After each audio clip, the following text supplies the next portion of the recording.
Halo pemirsa Metro TV Lampung, kembali bersama saya Nana Hasan akan menemani Anda selama 30 menit ke depan. Untuk membahas tajuk dan berita apa saja yang publish juga hits di 4 platform Lampung Post Group. Saat ini sudah bersama saya Abdul Ghafur, Kadip Pemberitaan Harian Umum Lampung Post. Tapi sebelum masuk untuk membahas tajuk kali ini, terlebih dahulu kita akan menyaksikan video editorial berikut ini.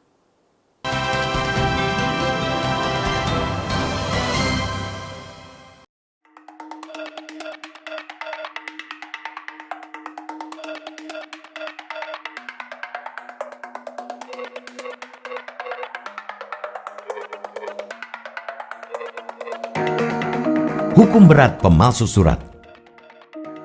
Upaya pemerintah menekan kasus COVID-19 melalui pemberlakuan pembatasan kegiatan masyarakat alias PPKM malah dimanfaatkan oknum untuk mengeruk keuntungan bagi diri sendiri.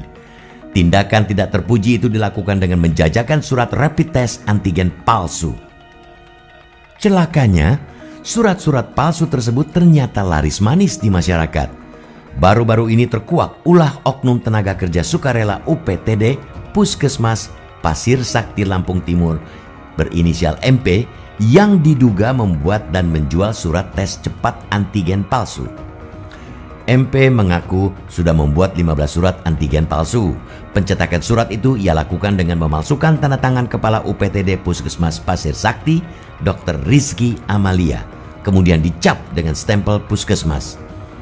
Ulah nakal itu dikhawatirkan bisa memperburuk kondisi Lampung Timur yang sempat masuk zona merah dan kini menerapkan PPKM level 4. Oleh karena itu, jika tindakan lancung itu terbukti, pelaku harus langsung diberhentikan dari posisinya sebagai petugas tenaga kesehatan.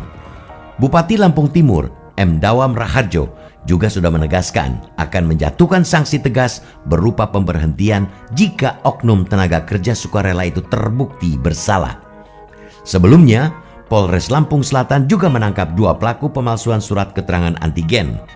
Tersangka Wahyudin, warga desa Bakohoni, dan Dwi, warga Pasar Minggu, Jakarta Selatan, dibekuk di pintu keluar Pelabuhan Bakohoni, Lampung Selatan, Sabtu 24 Juli 2021, sekitar pukul 4. Maraknya pemalsuan surat antigen itu jelas membahayakan masyarakat. Boleh jadi di antara mereka yang memperoleh keterangan non-reaktif atau negatif corona itu justru positif COVID-19 bila benar-benar diperiksa. Itu berarti pula ada risiko penularan ke orang lain yang berinteraksi dengannya. Para pelaku mesti diganjar hukuman berat karena membahayakan nyawa orang lain. Ulah mereka juga jelas-jelas mengotori upaya penanganan pandemi COVID-19. Pasal 263 Kitab Undang-Undang Hukum Pidana menyatakan pembuat dan pengguna surat palsu diancam penjara hingga 6 tahun. Tidak hanya itu, si pelaku juga dapat dikenai hukuman tambahan karena telah menggagalkan program besar pemerintah dalam penanganan pandemi COVID-19. Pemerintah bersama seluruh elemen masyarakat sudah jungkir balik dan mengeluarkan biaya ratusan triliun rupiah mengatasi pandemi ini agar berakhir, tetapi malah dinodai segelintir oknum tenaga kesehatan. Penegakan aturan itu harus benar-benar tegas. Jangan sampai vonis ringan nantinya membuat para pemalsu malah menjamur. Mati 1, tumbuh 1000. Pemerintah sebaiknya segera mengevaluasi harga tes cepat yang terbilang mahal itu. Surat antigen palsu hanya dibanderol sekitar Rp100.000, lebih murah ketimbang tarif tes yang masih sekitar Rp190.000 hingga Rp200.000. Tarif yang ditetapkan hendaknya jangan memberatkan masyarakat. Makin mahal harga tes cepat, makin membuka peluang bagi para kriminal. Sebab kini surat antigen sangat dibutuhkan masyarakat untuk berbagai keperluan.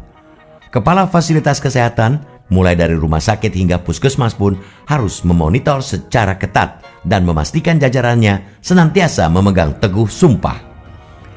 Membaktikan hidup untuk kemanusiaan serta menjalankan tugas dengan cara yang terhormat. Pimpinan fasilitas kesehatan yang lalai mengawasi jajarannya juga patut diganjar sanksi. Pimpinan tidak bisa cuci tangan begitu saja atas tindakan lancung anak buahnya. Tujuannya agar jangan ada yang berani mengambil kesempatan dalam kesempitan, termasuk dari kalangan tenaga kesehatan di masa pandemi ini. Jangan sampai PPKM yang masih berlangsung itu sia-sia, tidak memberi dampak pada penurunan kurva kasus COVID-19. Perbuatan tercela harus diganjar setimpal. Main-main dengan urusan hidup manusia tidak bisa ditoleransi lagi. Hukum berat pengkhianat kemanusiaan yang menghalangi ikhtiar memutus rantai penularan COVID-19. Hah.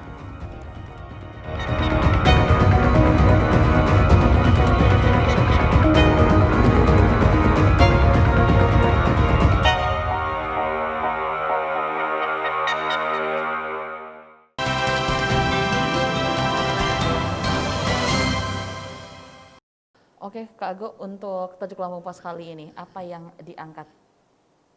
Ya, kita menyoroti soal ini ya, praktek pemalsuan surat antigen ya di sejumlah daerah. Di Lampung sendiri sudah ada 2 kasus, ya di Lampung Selatan dan terakhir di Puskesmas Kecamatan Pasir Sakti Lampung Timur ya. Kita sungguh miris melihat fenomena ini, makanya kita mengangkat tema hukum berat pemalsu surat.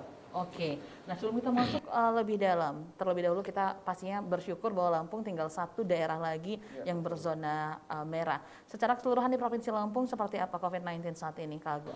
Ya, bisa dikatakan kita sudah mulai melanda ya.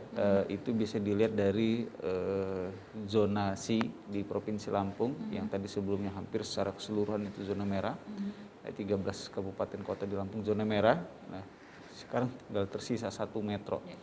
Nah, artinya apa? Kita mulai ke arah yang lebih baik. Nah, tetapi dengan adanya praktik-praktik culas seperti ini, pemalsuan rapid test antigen seperti ini, yaitu bisa membahayakan, bisa menghambat proses yang saat ini sebenarnya sudah menuju ke arah lebih baik. Oke, berarti sangat bahaya sekali pelaku ini ya.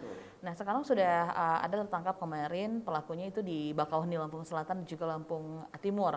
Nah, sebenarnya bagaimana Kak Ago atau Lampung Pos sendiri melihat hal ini? Mengapa sampai ada oknum yang seperti ini?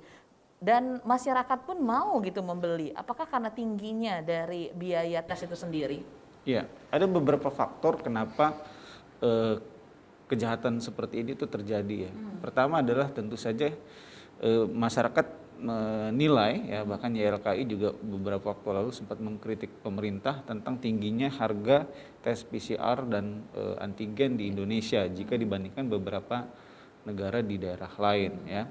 Nah, tingginya ini tentu saja membuat orang biasalah ya mencari jalan alternatif ya. Tidak hanya pengobatan alternatif tapi juga mencari solusi-solusi alternatif, solusi singkat, jalan pintas. Nah, salah satunya adalah meraih surat antigen non reaktif atau negatif COVID-19 dengan surat palsu ini. Itu yang pertama. Terus yang kedua memang ketika diberlakukannya PPKM ya darurat, kemudian PPKM level 4, level 3 di Indonesia.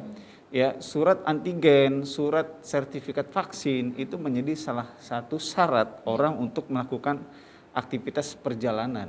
Nah, dengan adanya syarat ini, otomatis surat-surat seperti ini itu makin dibutuhkan oleh masyarakat. Nah, akibatnya apa? Itu tadi harga tinggi, sedangkan kebutuhannya juga krusial. Akhirnya ya itu tadi banyak orang yang berupaya mencari jalan pintas. Nah, ada demand yang tinggi untuk antigen ini. Nah, ini dijadikan celah oleh oknum-oknum tidak bertanggung jawab. Bisa dikatakan seperti itu. Oke, Kak Ago tahan dulu penjelasan, nanti kita lanjut lagi. Pemirsa Metro TV Lampung, jangan kemana-mana. Kami akan kembali saat lagi, tetaplah bersama kami.